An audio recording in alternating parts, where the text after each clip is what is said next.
안녕하세요. 춘천에서 컴퓨터 만드는 청년, 라이젠 스토어 아는 영내 컴퓨터입니다. 오늘은 다소 무거운 이야기를 조금 해보려고 합니다. 지금 보이는 이 컴퓨터는 당근마켓에서 구매를 해서 약 반년 정도 잘 쓰고 계시다가 갑자기 고장이 나서 방문해 주신 케이스인데요. 지금 제가 사실 이 컴퓨터를 처음 봤을 때 적잖이 좀 충격을 많이 먹었어요. 그 이유들, 그리고 제가 당근마켓에서 컴퓨터를 잘 모르는 상태에서 괜찮아 보인다는 이유로 구입하면 안 되는 이유, 제가 조금 설명해 드리려고 합니다. 일단 지금 이 컴퓨터 제가 사양을 확인해 봤었는데 라이젠 3600 그리고 에센코어의 16기가 단일 램, 거기에 제가 지금까지 살면서 전혀 들어본 적 없는 슈퍼히어라는 브랜드의 SSD, M.2 SSD 512기가 이렇게 구성이 되어 있고, 그래픽카드는 1660 슈퍼예요. 사실 라이젠 5 GTX 1660 슈퍼, 메모리 16기가, SSD 512기가 이렇게 스펙만 나열하면 굉장히 그럴듯합니다. 그런데 여기에서 컴퓨터를 조금 아시는 분들이 이 영상을 보면 무슨 말을 하려는지 바로 알아채실 거라고 생각이 드는데요. SSD, 우리는 왜 SSD를 꽤 괜찮은 제품을 써야 할까요? 일단 SSD는 기본적으로 윈도우와 프로그램 그리고 게임 등을 설치를 해야 됩니다. 근데 그 설치하는 공간 자체가 안정성 그리고 속도 유지성이 좀 결여되어 있다라고 하면 당연히 누가 들어도 안 좋겠죠. 보통 되게 많은 분들은 SSD 모델명이라든지 SSD 생김새를 보고 이게 괜찮은 제품인지 아닌지 판단할 수 있는 감이 없으실 거예요. 근데 요즘 반도체 대란이라고 해서 비싸진 부품들의 딱 두 개가 램과 SSD입니다. 이 SSD를 용량만 보고 그냥 판단을 해서 잘못 구입을 하게 될 경우에 이걸 다시 바꿔야 된다면 틀림없는 이중 지출이 되겠죠. 그 이중 지출을 걸러낼 수 없는 정도라면 이거 좀 싸 보이는데? 라는 느낌적인 느낌만을 가지고 사는 건 정말 잘못됐다라는 거예요. 예를 들어서 나이키 운동화랑 나이스 운동화랑 구별할 수 없는데 모양이 비슷하다는 이유만으로 그냥 나이스 운동화를 사면 나중에 이게 짭인 걸 알았을 때 얼마나 기분이 나빠요. 근데 컴퓨터는 이 용량이라든지 이거 말고 보통 사람들이 그냥 판단할 수 없다 이거죠. 심지어 그 밖에도 제가 항상 이야기하고 싶은 굉장히 중요한 사안이 있는데요. 지금 보게 되면 메인보드가 지금 일단 흔히 생체별이라고 하는 바이오스타 메인보드가 달려 있습니다. 그런데 이런 쿨러, 타워형 공랭 쿨러를 예쁘다는 이유로 이렇게 다는 사람들이 되게 많아요. 근데 이것도 실은 되게 잘못된 거라고 저는 항상 주장을 하고 있습니다. 그게 무엇이냐? 지금 이 메인보드는 네, 지금 보시게 되면 여기 이쪽이 이제 CPU 전원부라는 곳이에요. CPU 우리가 뭐 라이젠 3600이 됐던 5600이 됐던 이 CPU가 일을 할 때 전기를 공급해야 되는 부분입니다. 그러면 당연하지만 그런 중요한 일을 하는 부분인데 일을 하고 있을 때 열이 나겠죠. 그런데 이런 타입의 타워형 공랭 쿨러는 공기가 이쪽으로 그냥 흘러갑니다. 그러면 무슨 일이 발생을 하느냐?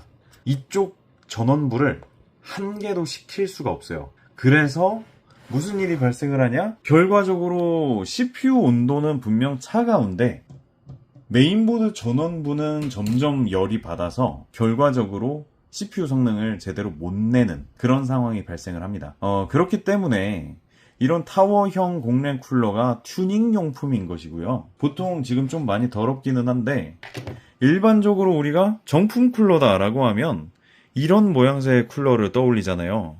이게 왜 이렇게 생겼냐? 이런 쿨러는 팬이 작동을 할 경우에 공기가 아래로 향합니다. 그러면 아래로 향한 공기가 여기 위치하는 CPU의 전원부를 다 훑고 지나가면서 간접적으로 냉각을 해줘요.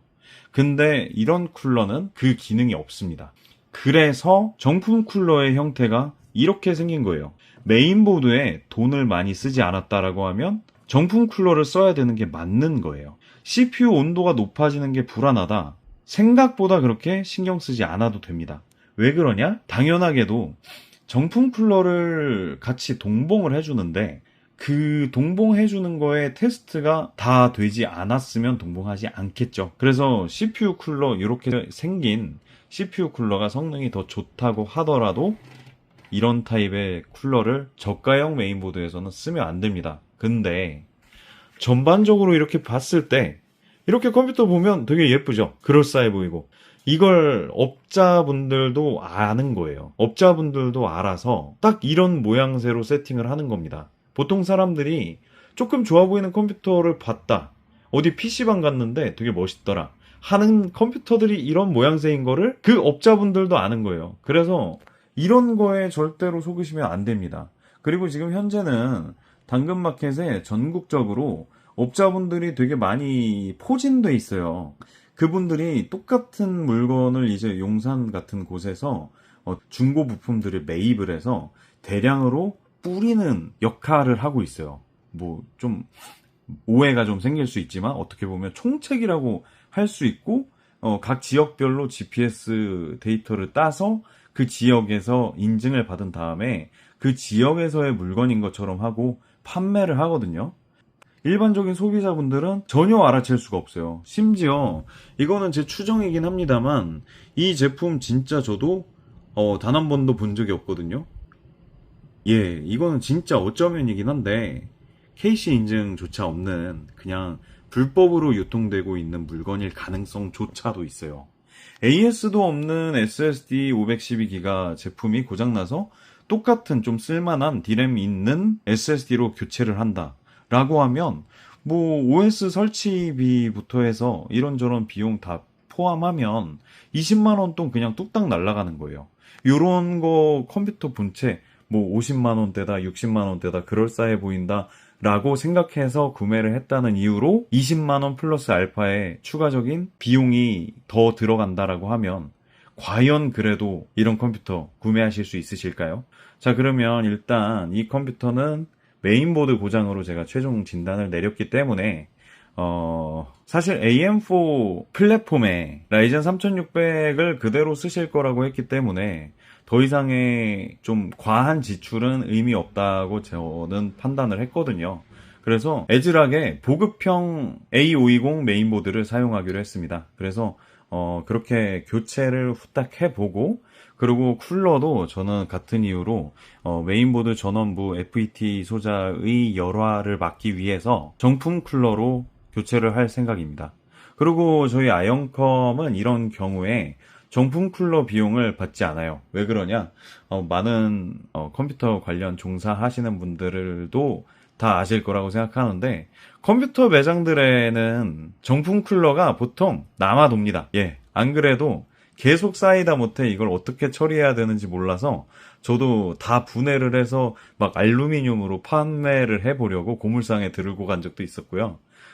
그래서 이런 걸로 돈 받고 뭐 그렇게 작업하는 거 아니니까 일단 후딱 교체해보고 좀 정상화를 좀 시켜볼게요. 네, 그 새를 못 참고 저는 영상을 다시 켰습니다. 그 이유가 무엇이냐?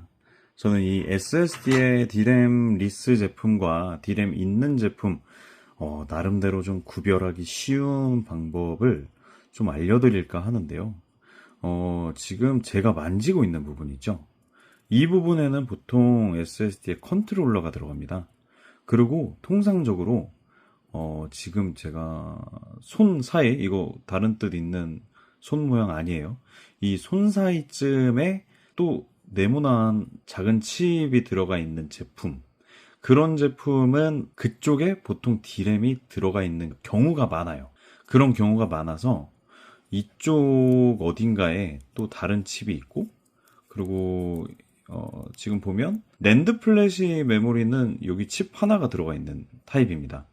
이 칩이 많아서 좋을 것도 없고 적어서 나쁠 것도 없어요.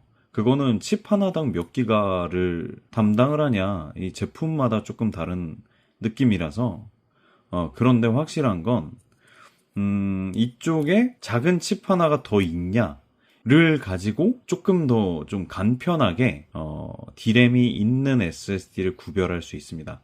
그거를 저 설명하는 분들을 제가 사실 좀 못 봤어요. 이거 보시면 지금 아무것도 없죠. 칩 두 개가 전부입니다. 그리고 이 칩도 아마 뭐 굳이 확인하진 않을게요. 그대로 쓰신다고 하니까 아마도 통상적으로 많이 쓰이는 뭐 실리콘 모션이라든지 그런 컨트롤러가 들어가 있을 확률이 너무 적습니다. 그리고 제가 아까 봤던 것 같은데 이 끝단에 LED가 들어가는 SSD들이 있거든요. 그 제품들 제가 경험상 거의 다 매우 저렴한 제품들입니다. 완이라고 적혀있네요. 완 테스트 완료 뭐 이런 건가? 아무튼 요런 거 이렇게 구별하면 되게 좋고요. 지금 제가 메인보드라든지 부품들을 미리 좀 다 꺼내 놨는데 요거 딱 조립해서 다시 꽂으면 아마도 정상 작동을 할 겁니다.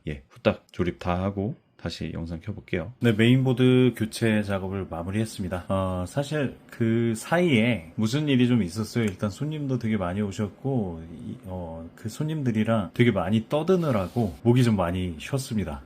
일단 제가 말씀드렸던 SSD 되게 안 좋다라고 말씀을 드렸었잖아요. 요거 제가 당근에서 컴퓨터 사지 마세요 버전에서 좀 드릴 수 있는 꿀팁 하나 알려드리도록 하겠습니다.